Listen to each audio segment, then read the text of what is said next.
Good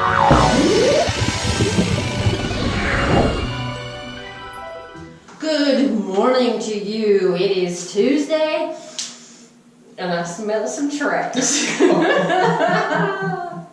We're doing Trash Talk Tuesday, just like we've been doing. And today I've got a fun topic for Doc here. We are going to be just it's a little more informational, a little trash talking. There was an article published July 10th of this year, and from Health Day. I'll post the article below, and it was all about Dr. Burnout. I want to give you a couple of facts right now. So this is all about Dr. Burnout. So there was a study of about 6,700 physicians that were polled. This is hospital and clinic physicians, and that were reporting burnout, things like depression, a lot of anxiety, suicidal thoughts and tendencies. The article also talked about how there are upward of 100,000 plus deaths per year associated with Dr. Burnout. There are more than 55% of the doctors that were polled who reported burnout, and there's just, in this article, there's just all kinds of really crazy things I didn't think of. We've heard a lot about pilots having burnout, and they're causing, the air traffic control and the pilots and, all that, but I haven't really heard a lot about Dr. Burnout. So, wanted to hear your thoughts on that. Trash it. Well, I haven't read Agree with it? I haven't read that article, but I have read articles in the past about it, and there's a couple of them that were really kind of interesting, that on average, a physician kills himself every 2 days. In the United States. Yeah. So roughly 150 suicides a year by physicians who just don't want to deal with it anymore. I don't know what the whole situation there is. Yeah. And interesting about the physicians, the psychiatrists, the ones that deal with people's problems, are the ones most likely to commit suicide. Really? Which I thought was even kind of... Wow. I always thought it was dentists. Well, they were at one time, but apparently, since dentists are making so much money now, they're like, I can deal with this. I can live with that stress in my life, Yeah. So they can work less and still have a they have pretty good quality of life. Yeah, I think so as a whole. I just don't know if I can stand to look in somebody's mouth for 8 hours a day, but yeah, that was kind of interesting. So I read that a while back, and but physician burnout, I can certainly see it. I mean, we work long hours. We have if you work 8 hours as a physician, you probably have 3 or 4 hours worth of paperwork waiting for you at the end of the day. Yeah, that was something the article talked about, was just mountains of paperwork. Yeah, and typically this mountains of paperwork is all BS. It's all government, it's all insurance. And then you have your hospital administrators breathing down your neck, that we have to do this and tote the line, and everybody's checking our quality, and we got, nurses like badgers barking at us, you need to do this, you need to do that, and I'm just shut up and leave me alone. But I certainly understand the burnout, because when I graduated from med school, this has been a long time ago, and I think it's changed a little bit, and it just absolutely, when I was doing it at the time, I couldn't believe this. And so I looked at some different things, but anyhow, when I did residency, we actually had to work 36 hours in a row. Wow. So we were up for a day and a half. And then I would get off for 12 hours. Then I have to go back and work 36 on, off 12. And I did that for 3 years. That's a lot. And there were some days that I actually worked 2 days in a row and before I would have any downtime. Yeah. And Michelle, I'll be honest with you, I would hallucinate in the hallways. I would see things jumping out of the halls and the ceiling. Wow. That is how tired I was. So I'm sure your decision-making skills were Are you kidding me? real on point. Yeah, I mean, and I'm taking care of people's lives, right? So that's stressful. Yeah. Well, now if you're a pilot in the military, okay, and you fly for 8 hours, okay, flying a $2 billion aircraft, U.S. military says, well, you got to be off for 24 hours, 24 or 48 hours. It's absolutely ridiculous. So you fly for 8 hours, you get off for the next 2 days. Yeah. But they're flying around in a $2 billion aircraft, so that means something. That's a momentary value. Yeah. I don't even have to take care of people's lives. They're trusting me to take care of their lives. With no sleep. And I'm hallucinating. Yeah. Yeah, and that went on for a long time, and I was just vocal about it, and I tried to talk to my attendings about it, and nobody wanted to hear it. You know what they said? Well, you got to pay your dues. That's your initiation fee. What the hell is that? Is your help in other people's lives. Yeah, Yeah, I gotta pay that's my dues. dangerous. I thought this is nuts, Yeah. and they've tried over the years, and I think they have put some restrictions on it. Hospitals don't like it because residents, as a whole, it's pretty much cheap labor for them. They don't Yeah. pay residents hardly anything. They still don't, comparatively. And I figured out my salary at the time as a physician. I was a doctor, had a degree, and the hours I worked, I was making $2.01 an hour. Whoa. That's what I was paid, Yeah. and I was salaried.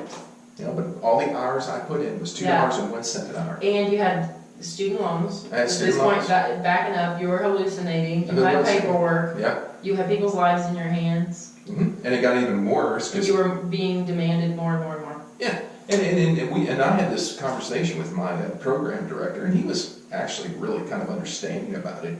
And I was moonlighting a lot later on in my residency career.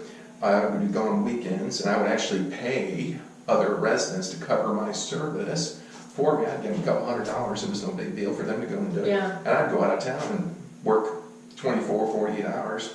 But it was in ERs, and I got to sleep. It wasn't that stressful doing that. But it was interesting, after my first year of residency, my student loans came due. Oh. My student loan payments were about $6,000 a month. Well, I'm only making $18,000 a year. Yeah. So the math didn't add up. Yeah. So I actually had to go and work to pay my loan You had to work obligation. even more. Yeah. And it was funny because I got called into my program director's office.